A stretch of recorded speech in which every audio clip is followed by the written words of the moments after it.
Welcome back to Munchausen's Proxy, and your sadistic enjoyment of my pain at having to watch what passes for creativity at the CW.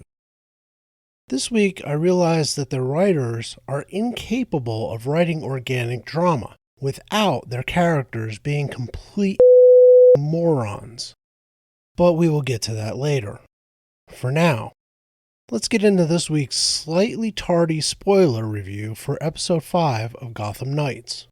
We start off in a seedy-looking bar that empties out when a group of thugs comes in with ill intent wafting off them in waves. They are there for the protection payment. When the older mixed-race couple who owns the place are short of what is expected, the old trope of bad guys wrecking the place ensues.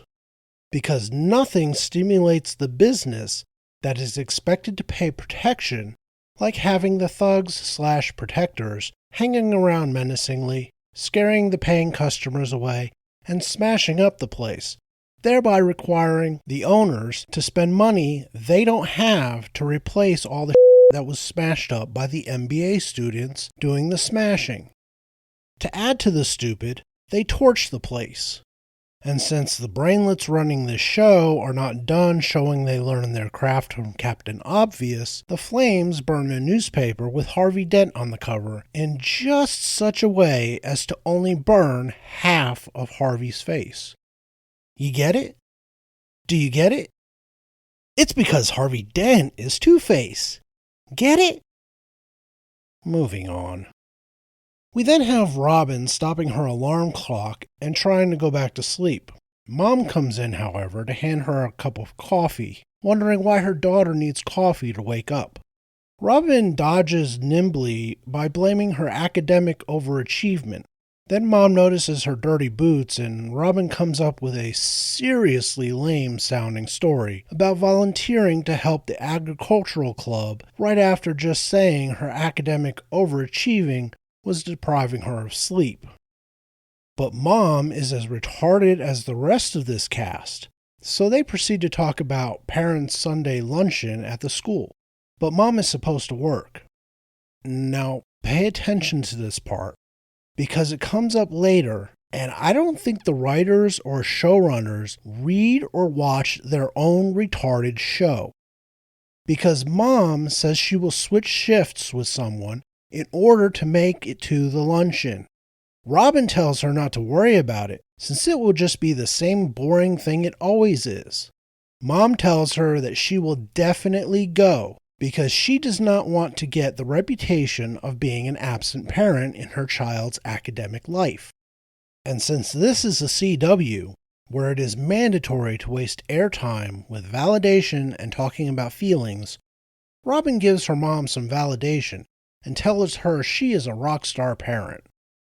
Then we have Stephanie burst excitedly into the tower at school with some news, but is only greeted with snores, since the idiots are all nocturnal in their life on the lam. Noticing her outburst had no effect, she yells that she has donuts, which slowly rouses them while she goes to place them on the table. Turner asks if she figured out how a 100-year-old corpse left fresh fingerprints, to which the others start flinging out their favorite vampire ideas. Cullen suggests that they dropped half the Batcave on him, so they shouldn't have to worry about him anymore.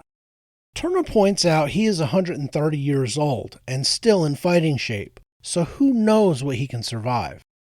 Stephanie tells them that she hacked into Cressida's financial records, and they ask her if she was paying for Evil Granny's room at the nursing home. She tells them no, a shell company called GNS that was probably fake was. She thinks it is probably used by the Court of Owls for things they don't want traced back to them. She then pulls out their tax records that she also hacked. Harper snarkily asks which boyfriend will take the fall for it this time, and Duella says she hopes he's as cute as the last one. Turner asks if the company has an address, and then they cut to Harvey Dent, dumb squinting at the limo key when Mrs. Marsh comes in to his office. She closes the door and says she knows her husband came to see him. She then asks if he came to see him about them. Harvey tells her there is no them, and that Lincoln came to see him about upping security after what happened to the mayor. And it is at this point where you have to wonder, how retarded is she? If she does not want her husband to find out she has been doing the horizontal mambo with Harvey, she should probably not publicly go to see Harvey at his office in a high-class dress, looking hot as hell, and closing the door while asking about their affair in a place that her husband, who is now his political opponent who is used to getting his way, might decide to bug in order to get dirt on Harvey and his weaknesses. Harvey tells her that they need to keep their distance because he has a brain. Neither campaign needs the mess. He asks her to give Lincoln his best, and she tells him in a sultry, hurt voice to give him the message himself. Apparently, she was never there. That night, the four idiots go to the GNS Holdings address, and it looks like a warehouse. One Harper recognizes. Something she should have realized sooner because she is the one driving. As Turner asks her if she knows the place, a van drives up to the warehouse. Harper grabs some binoculars and sees the guy get out and hug the thug from the bar. Harper tells them that they are mob who will kill them all. She dated one of them. Duella smiles and says things just got juicy. They go back to the tower where Stephanie is there watching TV. She asks what they found when they walk in, and Cullen tells her to ask Harper, because apparently she knows all about it. Harper snaps that it is the McKillen shipping yard, and she dated one of them, Dylan. She remembers he said their family laundered money for someone so dangerous that only the boss knew who it was they were working for. When Turner guesses it was the Court of Owls, Harper says it would explain how they could stay untouchable for so many years. They would get protection from the court in exchange for laundering cash. Stephanie suggests an operation that big would have to have records, and Turner immediately jumps to taking down not only the court, but also the McKillens at the same time. Stephanie volunteers to hack them to get the records, and Harper snaps back that criminal organizations would not be stupid enough to keep digital records. It would be hard copy only. Duella jokes that they would walk up to them and stick them up, asking for one criminal ledger, please? Turner, in a dramatic voice worthy of a movie trailer or David Caruso's Horatio Caine, says, "No, they're going to rob the mob." And I almost heard the opening credits song for CSI Miami playing as they went to commercial. The next day, Robin is less than thrilled with the plan, asking since when did they let Duella come up with all the plans. Stephanie tells her it is actually Turner's idea. Robin tells him he is officially crazier than the crazies. He tries to convince her that they could find enough evidence to prove the Court of Owls exists, taking them down with the McKillens, who rob a lot of poor people in the Narrows. Robin takes a little bit of offense to this because the Narrows is her hunting ground. Stephanie says they could go today, but they have the stupid luncheon, where she has to give a speech. And this is where we need to remember the conversation Robin had with her mom at the beginning of the episode. Robin demonstrates the stupidity of the writers once more by saying her mom has a shift today, so she would not know if she ditched the luncheon or not. Turner asks if she is in or not, and she smiles and says sure. What could go wrong? With CW writers? A lot. A whole lot of stupid. He then tells the two girls that Harper said security will be lighter on Sunday because the McKillens are Irish and take church seriously. Harvey is then seen stopping the GCPD psychiatrist in the middle of the police station to ask if she could help him. They go to her office where she asks what she can do for him. He asks her opinion about his symptoms, masking them using the cover of a phony suspect. He tells her the guy claims not to know how he came to have evidence that ties him to a crime, and he has been missing time. He tells her he believes the guy, that he would not have any reason to lie. He asks her if the guy could be suffering from identity disorder. She asks if he is really asking about a suspect, or is it him, suffering from what his father had. She tells him she can't help him if he is not honest with her. And we cut to Harper, rolling out blueprints to the warehouse that she just so happened to have laying around. She points out various important points in the building, including where they count the money, explaining she knows all of this because Dylan and she used to hang out there. Duella tries to chime in with, "That is code for," but Robin cuts her off, telling her they all know. Dylan has the key because he is the son of the boss. Robin and Turner suggest they can hitch a ride with one of the trucks going in and out of the shipping yard, which is what they show them doing next. Turner and Robin roll out from the truck that conveniently stops, both of them dressed in black in broad daylight, Turner carrying a sword across his back. The other three roll out from the other side of the truck, also in dark clothing. The driver gets back in and drives away, the 5 lunatics having made themselves scarce. At the luncheon, Stephanie takes the booze her mother was drinking and hands her a club soda. She asks her daughter if she's ready to give her speech, giving her some encouragement. When Stephanie walks away, she puts the club soda on the tray of a passing waiter with a flat look on her face. And we all know where this is going, don't we? Back at the shipping yard, Harper points out the warehouse the ledger should be in. She starts suggesting a way in when Turner just heads off to take out the guard. Harper yells at him and then tries to get the door open with a frequency finder. Once inside, they head right to a small safe that is in the loading bay right out in the open. Robin heads off to make sure they are alone. Yet another thing to keep in mind. The safe opens with ease, and inside is a bunch of money and the ledger. They take the ledger and wonder where Duella went. She calls for them, and they go find her hugging a covered pallet. She takes the tarp off, and it is a shipment of money wrapped in plastic. She is giggling, and the siblings smile. Turner just looks at it with his mouth ajar. After a commercial, Duella is laughing as she says she is rich. She and Cullen start stuffing their pockets, and Robin comes in saying it is not hers. Duella apologizes and says it is theirs. Robin tells her it is dirty money, and Duella says they should not let the McKillans keep it. Robin tells her they can't take it. Harper estimates the volume of the cash and thinks it's about $30 million, more than the protection racket the McKillans run could make. She guesses it has to be court money, and Duella wants to hit them where it hurts most, their pockets.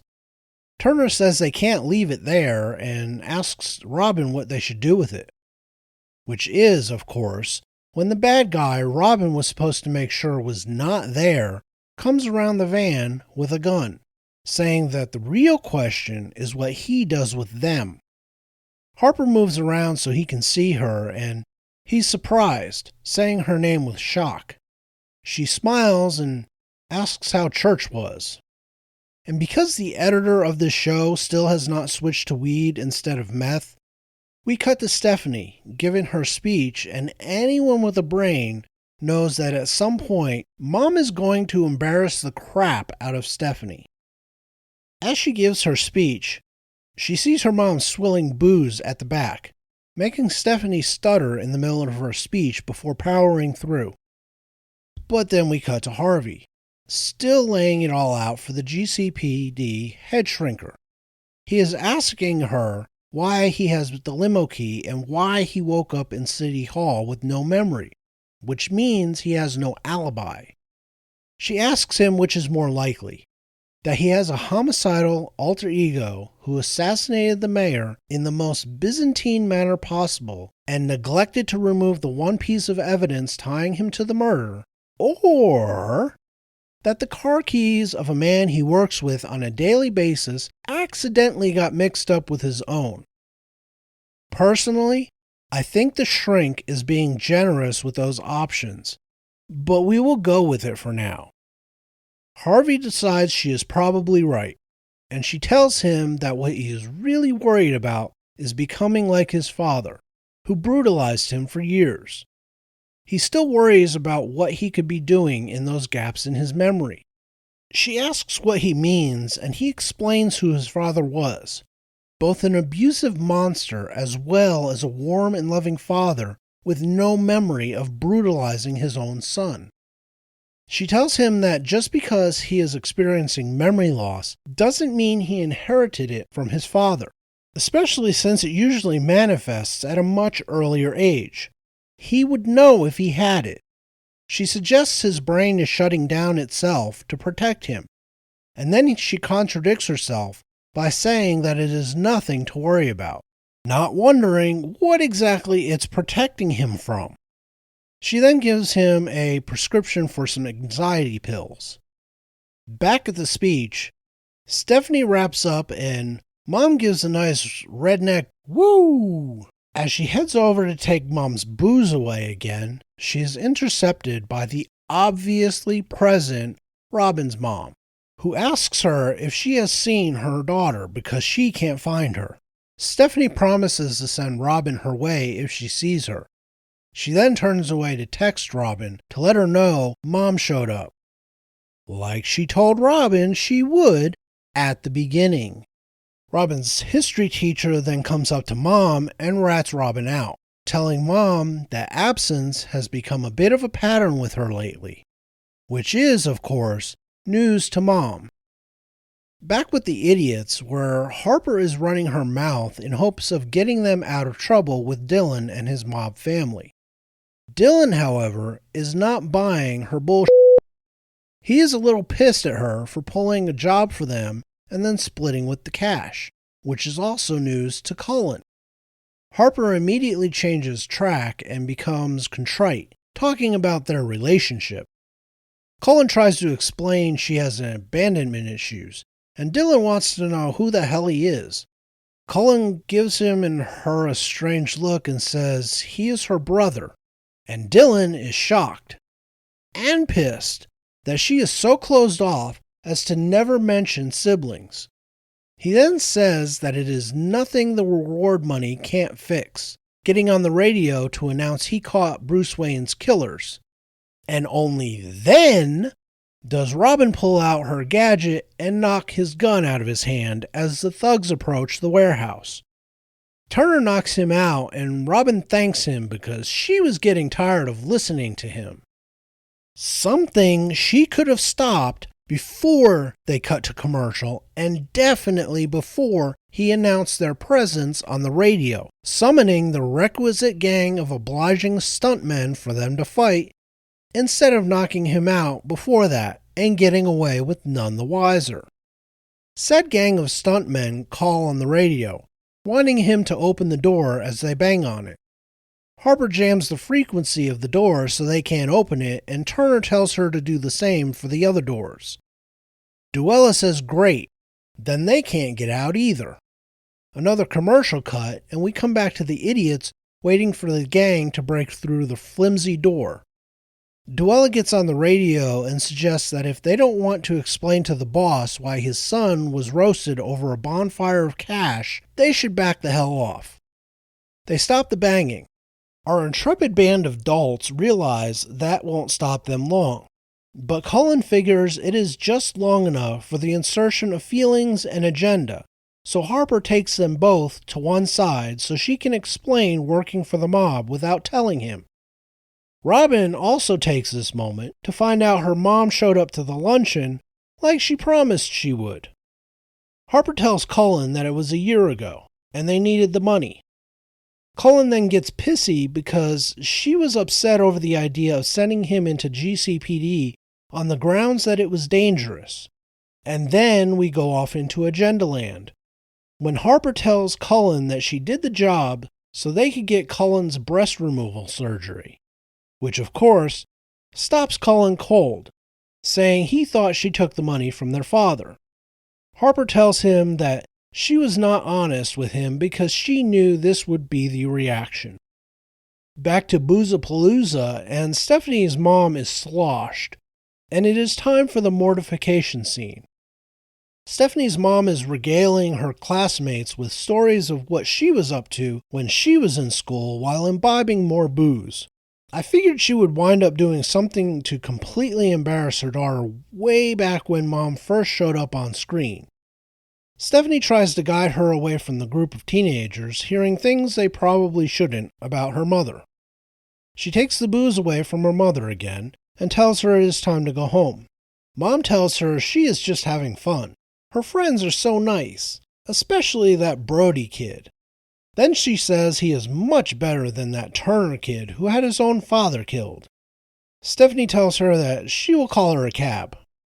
Mom weaves about, claiming she is fine to drive, but Stephanie begs her and she nods her acquiescence. Then we have Harvey riding a motorcycle out to the lake to throw the limo key in the water. Finally! He stands there like an idiot when he gets a call, but the only thing on the other end is piano music. And by the end, it makes you wonder what exactly is going on with Harvey. Back at the warehouse standoff, Harper asks what the plan is, since they can't wait forever. Duella suggests tying the knot and joining the family.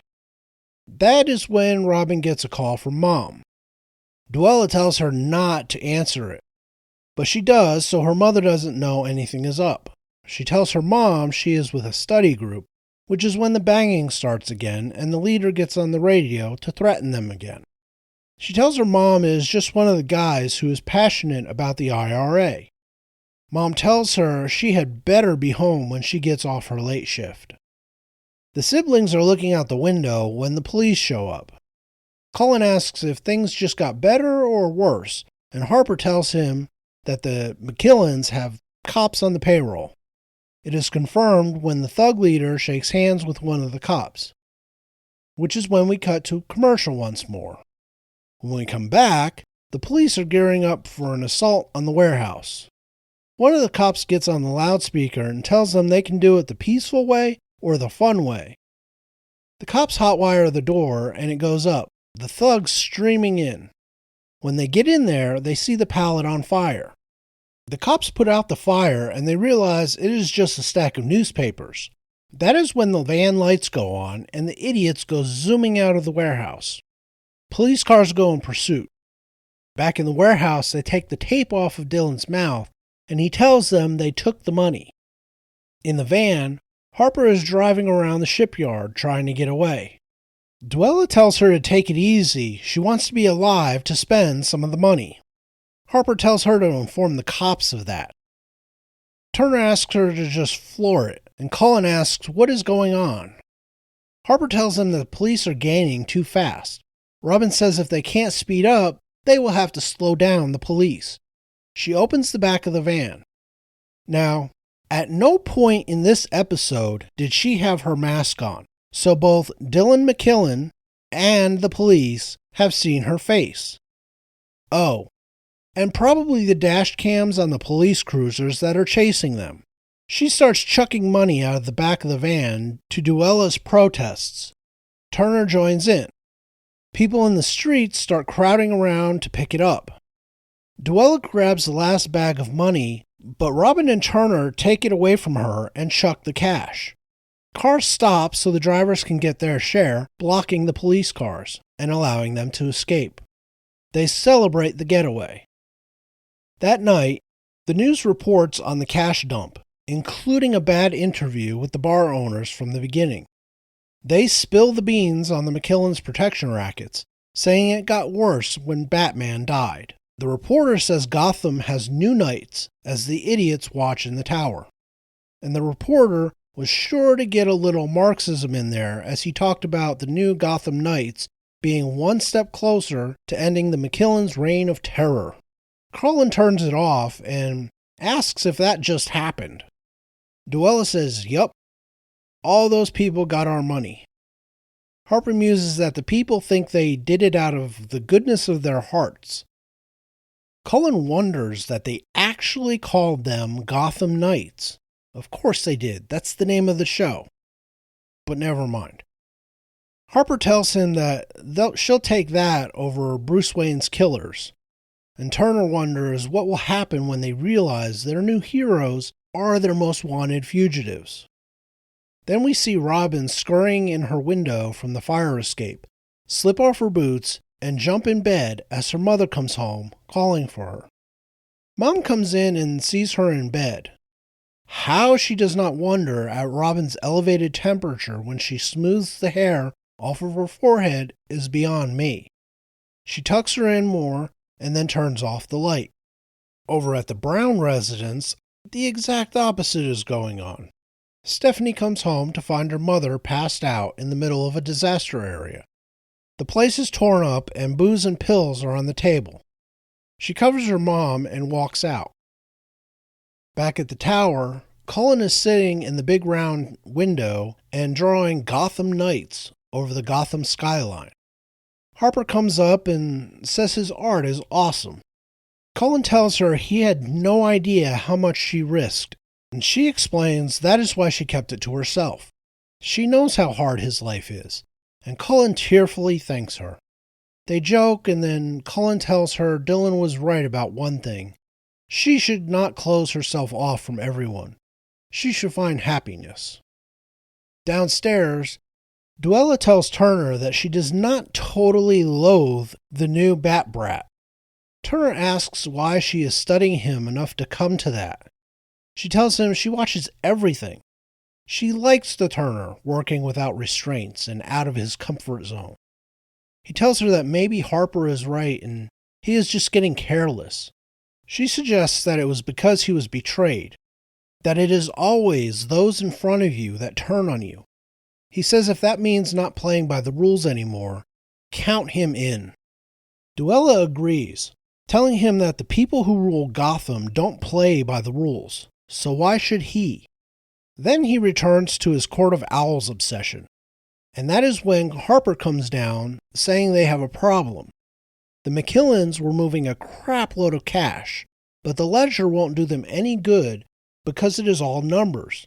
Literally, nothing but numbers are in the ledger, meaning there is no way to tell what they mean. It is in some kind of code. Turner suggests Stephanie, who grew up in the same house as a puzzle master, might be able to crack it. And finally, we cut to Harvey waking up again, this time in someone's very elegant, luxurious bed. Mrs. March's bed, to be specific.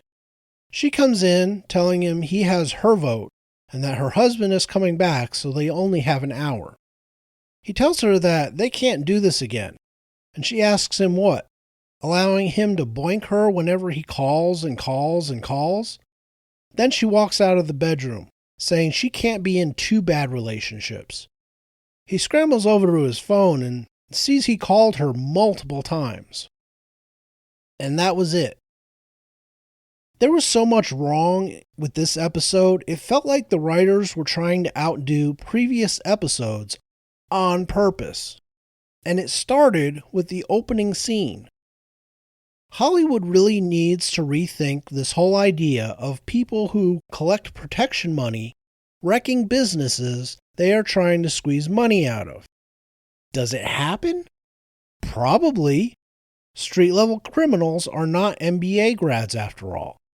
But I have to imagine the successful racketeers do the damage to the person, not the physical business. A person can still open a bar and serve customers on crutches. If the bar is in cinders, however, there is no money coming from that location anymore. And the last shot of the newspaper burning only half of Harvey's face was too much. They need to come out and just two-face his ass already. Them dropping unsubtle hints about it every week has gotten old. Then we have the dumbest scene in the show. Let's skip the mommy validation and go straight to the other parts of the conversation between Robin and her mother. Mom straight up tells Robin that she will be at the luncheon the next morning. There was no ambiguity in what Mom told Robin, and at no point in the show have we had hints that Mom was a serial breaker of promises to Robin.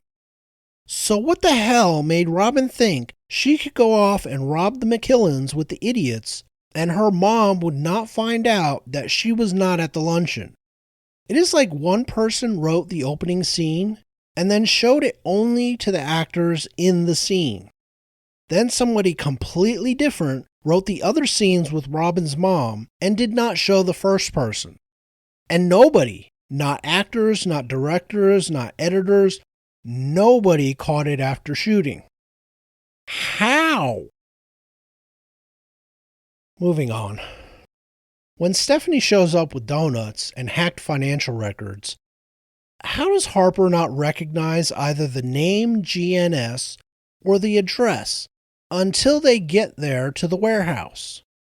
Harper drove. You would think at some point during the drive, Harper would be like, wait a minute, you know, this is kind of looking like my ex's family's place of illicit business. But no, it took getting to the warehouse before Harper was like, uh-oh, you know what? I think I kind of might know this place. Let me see the binoculars. Yup, that dude is totally my ex, and he is kind of related to the mob. Seriously, CW, hire some proofreaders who don't know the morons writing this drivel and make it part of their contract that they cannot ever meet. Then maybe crap like this won't get produced by the drooling imbeciles you keep hiring. Now, maybe Nexstar will be better in choosing than Paramount and Warner Brothers were. Or maybe they will just decide to turn the CW into another channel that shows reruns from when there were actually talented writers in Hollywood. Speaking of retards, Mrs. March is obviously a bit brain scrambled.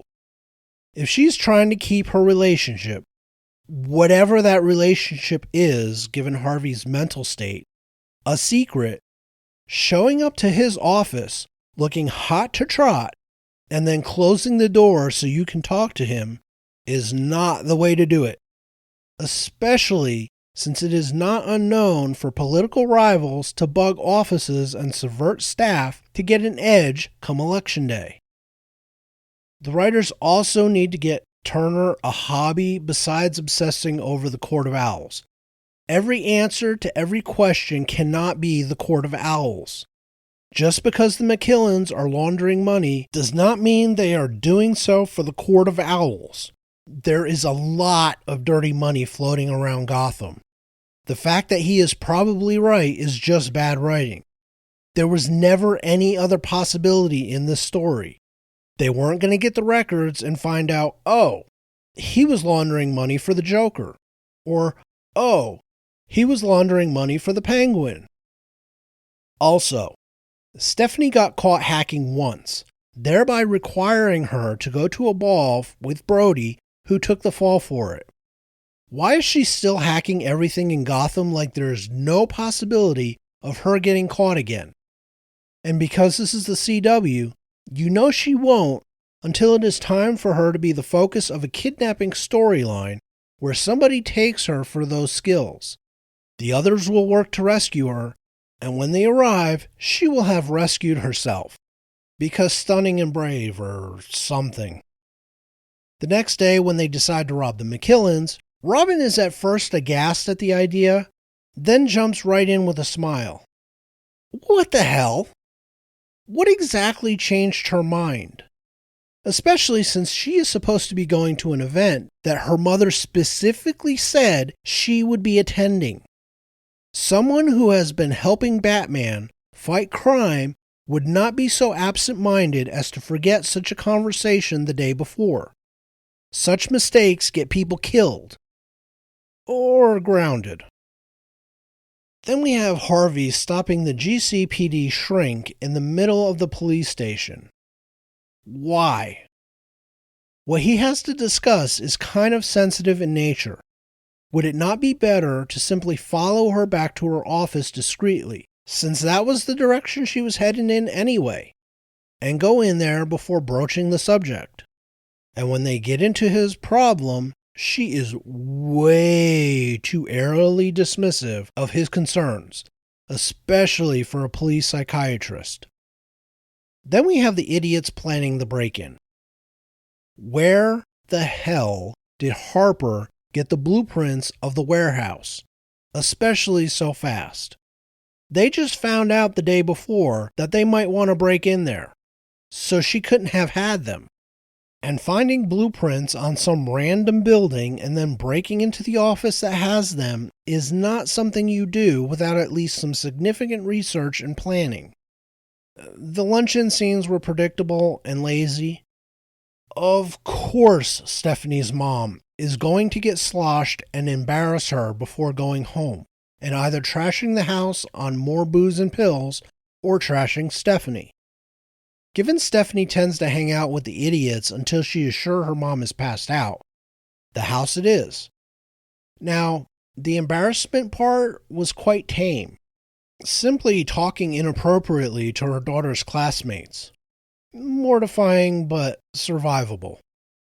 I was thinking more along the lines of a little more widespread and more socially damaging thing to not only Stephanie, but the entire family. I guess the writers didn't want to go in that direction yet. When we finally get to the raid on the warehouse, the 5 of them hanging on the underside of the truck, getting off all clad in dark clothing, and walking away from the truck without being seen is mildly ridiculous. But it's the CW. Then we have Harper using a frequency finder to get into the warehouse. But later she uses it to jam the frequencies permanently. Pretty sure that is not how that works, especially given how low-tech those locks looked. Once they get in, the McKillens keep their super secret ledger with all of their business dealings as well as a fair amount of cash in the safe in the middle of a loading dock instead of up in an office. Really? That's what you're going with? How have these clowns not been scragged by the Court of Owls long before this? Better question. If this is the level of sophistication that the McKillens use to secure their records, how did Batman not manage to take them down ages ago? Court or no court? And then we have a single pallet of cash just sitting in the dock. Why? I don't care who you are. You don't leave a $30 million brick of cash just sitting around like that. And while everything with the safe and money is going on, Robin is supposed to be making sure they are alone in the warehouse. How exactly did she miss the boss's son? Not only did she miss him, he had to have been in the loading dock the entire time. That means he heard them talking about the Court of Owls, something the court does not like people doing. If he does not already know about them, I expect the next episode's newscasts to contain an announcement of Dylan McKillen's death by decapitation. And why did Robin wait so damn long to disarm him? Never mind. We know the answer. So the story can happen. If she disarms him and Turner knocks him out almost immediately, then they get away with nobody knowing they were there. That means the police don't come, they don't flee with the money, the police don't chase, they don't need to slow them down by chucking the money into the street, and the news does not call them Gotham Knights. The whole Harper thing in the warehouse was tedious and predictable. Of course she stiffed the mob and lived to tell about it. Of course Dylan is a wuss. Of course she stole from the mob to get Cullen's breasts cut off. Of course Cullen is retarded enough to think she stole the money from their father. And of course they sit there and share feelings and validation in the middle of a siege by a gang of Irish mafia thugs. The fact that it took 3 episodes for Harvey to chuck the key to the limo is silly. That he gets a weird call with only piano music on the other end after he does is even sillier. And that he winds up having a memory episode afterwards makes me wonder if someone conditioned him mentally and he loses his memory when he gets a call like that. Which is also foolishness. But CW. Another Robin question I have is, what the hell took her so long to get home after the heist? It was still daylight when they get away from the police. It is full dark, and her mother is coming home from a late shift at the hospital when she gets home. What the hell is Robin doing that she is missing classes and taking hours and hours to get home from hanging out with the idiots in the tower? Especially when she knows she is in trouble with Mom for not being at the luncheon like she was supposed to be. Nothing involving Robin this week made sense. It is like multiple people who do not talk to each other write her scenes and then refuse to let each other read the other scenes to keep them logically consistent. I'm starting to wonder if we are going to wind up with a love quadrangle in this show now that Duella is warming up to Turner. She likes him loose and on the edge, though loose and on the edge with him is not much different from him asleep, given the actor's range. Duella herself is too good for this show, and it's terrible writing and bad cast. Much like Rachel Scarston from Batwoman, she is the lone decent performance in a sea of stupidity, even if she is forced to mouth the incompetent scribblings of inept adults.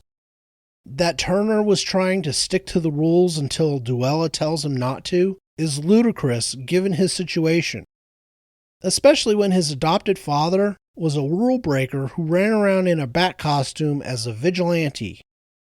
As soon as you get framed for murder, the rules kind of go out the window if you don't hand yourself in and try going through the courts to clear your name. The ledger they spent this episode trying to acquire also winds up being incongruous. Given everything we saw at the warehouse, it should not be that complicated to figure out. The setup at the shipping yard was not that of someone who encodes their records in a cipher that require the NSA's computers. And of course Stephanie will be able to do it. That is what she is on this show for, just as it is Harper's job to bitch about her doing it. And finally, we have Harvey waking up after boinking the highly boinkable Mrs. March. That he does not remember it is a crime for which the writers should be held to account. I will be sorely disappointed if these memory lapses are not explained any better than him being Two-Face, especially after the piano phone call at the lake after tossing the limo key. How Mrs. March is not seeing the difference in personality from when Harvey is the tentative, squinting idiot she meets at his office to the person that put the smile she had on her face when he woke up is beyond me. But then, many of the rating decisions on this show are beyond me. They are the incomprehensible imaginings of people who have been deluded into thinking they are writers when they are, in fact, hacks of the highest order. I keep hoping there will be some shred of creativity shown in this show, but the closest they have come is Duella's character. But even there, they have no idea what to do with her. The actress, Olivia Rose Keegan, has talent. That much was evident in the first episode. Subsequent episodes, however, have shown that her inclusion in this series might have been a mistake. In more than one of these episodes, she is almost invisible. This was one such. If she had not tried to hold on to the money they found with such fervor, and she had not had her scene with Turner near the end where she began seducing him to the dark side, or at least the crazy side, then she would have been forgettable. A line here and a line there does not a good character make, and she is the closest this show has to one. This was yet another episode that was simply amazing in its stupidity, with the story only advancing because the people populating the tale are retarded. Measurably, diagnostically retarded. Instance after instance occurs where the story is over rather simply if the characters use just a modicum of intelligence. But no. And it does not seem to be getting better. Episode 4 had a rating of 471,000, with a .1 demo. This week fell off a cliff. The ratings for episode 5 fell to 383,000, with a minuscule 0.05 demo. We have officially hit Naomi territory. As a matter of fact, I don't think even Naomi fell below a 0.06 demo. Gotham Knights is doomed, and nothing in the first 5 episodes tells me they can do anything about it. They will be lucky to get the full half season that was ordered for this series at the rate they are going. CW would probably get better ratings with reruns of Supernatural than with Gotham Knights at this point. That is all I have for this video. If you like what I do here, please hit the like button, subscribe to the channel, share the video, and comment down below. It is all appreciated. The next video will be the double review of the Ark. Apologies for being so late with it, but tech is tech, and the tech gods decided not to cooperate this week. Until then,